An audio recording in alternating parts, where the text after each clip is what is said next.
Severe weather wreaking havoc on parts of the Ozarks Wednesday. I'm Bailey Stroll here on the Ozarks First Digital Desk. Extensive damage from a possible tornado is being reported in the Nevada community in Vernon County. That's about an hour north of Joplin. A tornado warning was issued in that area around 7:30 for a storm.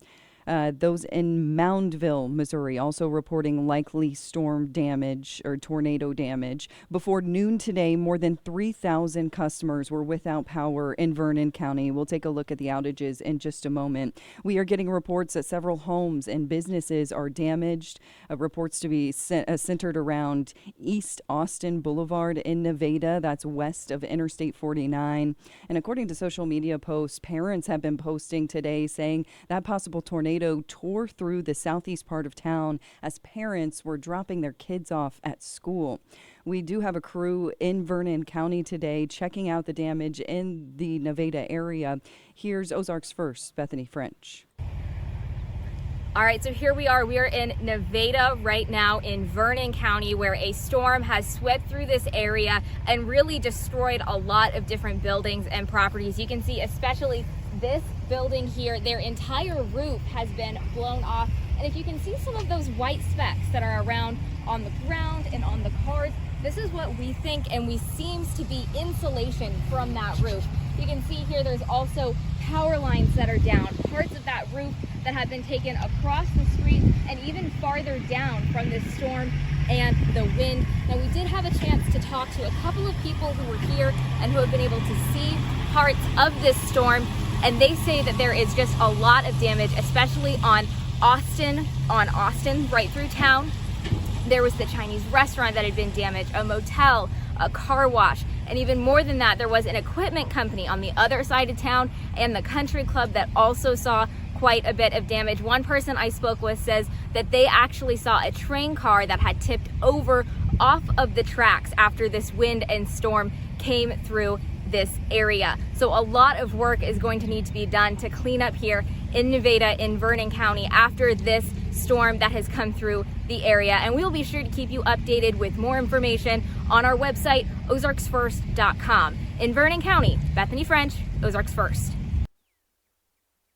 Thanks, Bethany, for providing that report from the scene of the damage that we are seeing. Now, according to the Vernon County Sheriff's Office, all units, volunteers, first responders, they have all been deployed. It appears that there are no medical needs at this time. We're still working to learn the extent of any injuries that people have suffered because of this likely tornado, but it seems like right now crews have not been responding to any medical needs right now. So the Sheriff's Office says the State Office of Emergency Management has been notified. The Red Cross, the Salvation Army, and other volunteers and agencies are also responding to the Nevada community.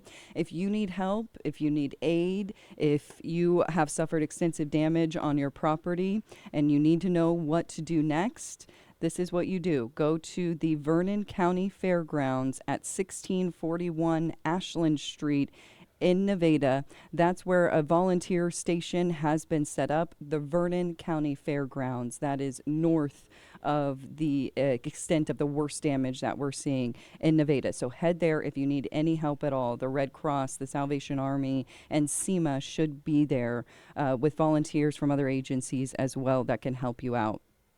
Let's take a look at the power outages at this moment. You could see that damage that we got from Bethany French in the field today. Now here's a look at how many are without power in that area. So they were tracking 10,000 or about 10,800 customers. Out of those, nearly 3,000 are without power right now. When I looked at this map a little bit ago, it was 3,300. So they are quickly restoring power to a lot of areas, and that will continue throughout the day. We will continue our storm coverage as well. We are expecting another round of storms to hit east of Springfield later today, and we will have crews out reporting live as that storm rolls through. So stick with Ozarks First. I'm Bailey Stroll from the Ozarks First Digital Desk.